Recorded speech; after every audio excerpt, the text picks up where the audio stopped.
회사의 의가 나오게 되는데 회사의 이 법에서 이 법 상법이라는 우리 회사법의 회사법 즉 상법에서 회사라 하면 상행위 기타 영리를 목적으로 하는 영리 상행위 기타 영리를 목적으로 하는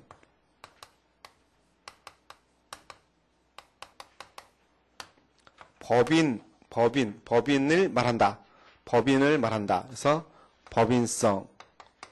크게 회사의 기본적인 의역안에서는 두 가지를 얘기하게 됩니다. 하나는 영리성, 또 하나는 법인성이라고 하는데요. 영리성과 법인성. 개정법률에 의해서 없어진 게 하나가 있죠. 바로 사단이라는 개념이 없어졌습니다. 회사의 경우에서 사단으로 보아야 되느냐에 대해서는 논란이 굉장히 많이 되어 왔었는데 한명에서나 합자에서는 본질이 사단이 아닙니다. 그리고 주식회사, 유한회사, 유한 책임회사는 1인 회사가 인정됩니다. 따라서 사단이란 개념을 넣기엔 적합하지 않아서 사단 개념은 없어져 버렸습니다. 그러나 단체입니다. 그걸 묶어서 제가 영리단체다라고 얘기를 했습니다. 그래서 영리단체라는 개념과 관련해서 이제 먼저 첫 번째 영리라는 개념이 있게 됩니다. 영리라는 것이 뭐냐라는 것이고 영리의 개념. 그 다음에 이제 단체라는 개념과 관련해서 이 단체와 관련해서의 내용을 정리를 하도록 할게요. 네, 영리라고 하는 것은 우리가 이윤을 추구하는 것이다. 이렇게 표현할 수 있는데 돈을 번다. 돈을 번다는 뜻이에요. 그러나 돈을 번다라는 것에 있어 주의할 것은 단지 돈을 버는 것이 아니라 플러스 그 이윤을 구성원을 우리 회사에서는 사원이라고 표현합니다. 구성원에게 이윤을 사원에게 분배하는 것까지를 했을 때 우리는 영리라는 개념을 인정하게 된다라는 거예요.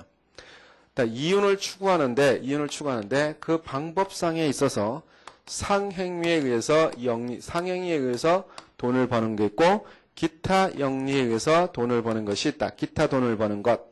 그래서 상행위에 의해서 돈을 번다라고 했을 때 요거를 우리는 상사회사라고 얘기를 했고 요거는 당연상인이 된다. 그리고 기타 요건 민사회사라고 하게 되고 의제상인에 해당하게 된다. 두 개는 기본적으로 상인의 개념이 인정된다는 점을 주의해야 되고요. 회사라면 당연히 상인이다. 이 점을 기억해야 되는 겁니다. 그 다음에 이윤의 분배가 되어야만 그것이 영리라는 개념이 인정된다. 아무리 돈을 벌었다 하더라도 구성원에게 분배를 하지 않으면 그거는 회사가 될 수 없습니다. 내부적인 경제적 활동으로서 돈을 벌어서 쓰는 그러한 목적이라면 회사가 될 수 없다라고 얘기하는 거예요. 그래서 대표적인 협동조합이라든가 마을금고 협동조합 또는 상호보험회사와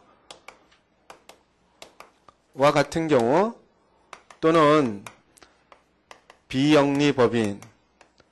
비영리법인이라는 것은 비영리법인도 돈을 벌긴 합니다. 그렇지만 그 번 돈을 분배하는 것을 하는 게 아니기 때문에 이들의 경우에는 우리가 회사에 해당하지 않는다라고 얘기하는 것. 이 점을 주의해야 돼요. 재단법인, 장학재단법인도 돈 버는 일은 합니다. 하지만 분배하는 것이 없기 때문에 회사라는 명칭을 쓸 수 없다라는 거예요. 그 다음에 단체라고 얘기를 했습니다. 단체라는 것은 그 구성원이 복수의 존재일 경우에 우리가 단체라고 얘기할 수 있습니다. 그래서 단체적 성질을 갖는 것은 두 가지가 있게 되는데 우리 회사에서는 하나는 조합이라는 것이 있고 또 하나는 사단이라는 것이 있게 돼요. 회사라는 것은 조합이 될 수도 있고 사단이 될 수도 있는 거예요. 현행법은 사단이다. 현행법 169조에서는 본법에서 회사라 하면 상행위 기타 영리를 목적으로 사단을 이른다라고 했고 171조 1항에서 회사는 법인으로 한다 이렇게 되어 있습니다. 그래서 현행법에 따르면 회사는 전부 다 사단인 거예요. 실질적 사단설에 따라 사단인데 개정법률에 따르면 이 법에서 회사라 하면 상행위 기타 영리를 목적으로 하는 법인을 말한다라고 했기 때문에 사단이라는 개념이 싹 빠져버린 거야. 그래서 회사라는 단체가 그 성질을 갖는다면 조합일 수도 있고 사단일 수도 있는 거예요. 그래서 우리 법상에 조합에 해당하는 것이라고 본다면 이건 전형적인 것이 한명회사, 전형적인 것이 주식회사를 전제로 하게 돼요. 한명회사와는 조합이고 주식회사는 사단이라고 얘기할 수가 있어요.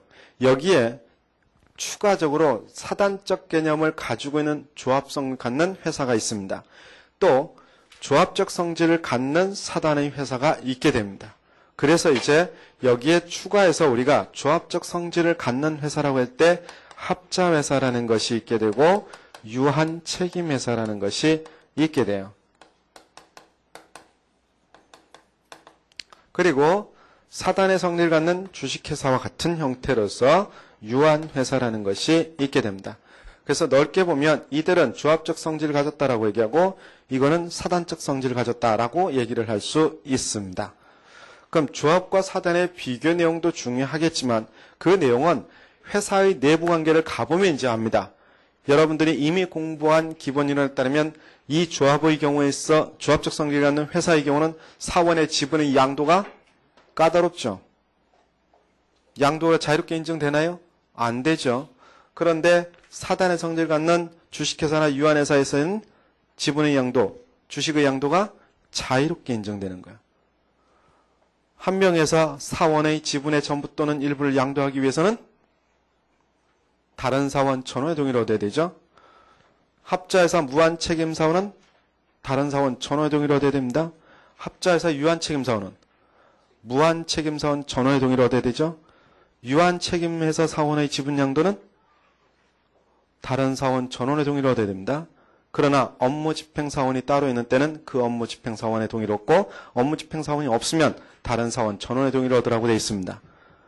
287조의 8에서 규정되어 있는 거예요.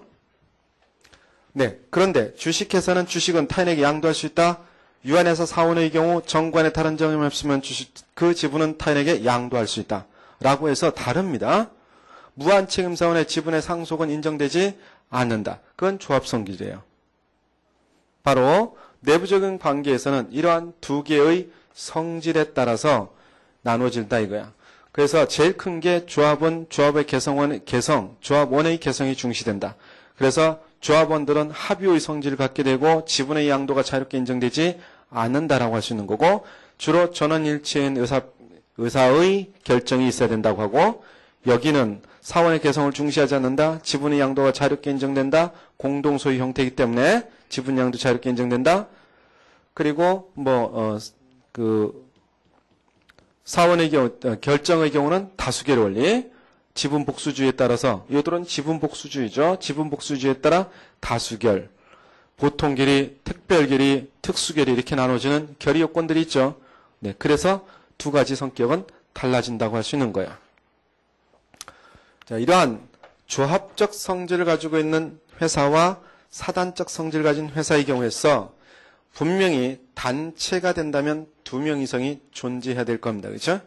그런데 이에 대해서 우리 한명회사의 경우나 합자회사의 경우에 있어서는 한명합자회사는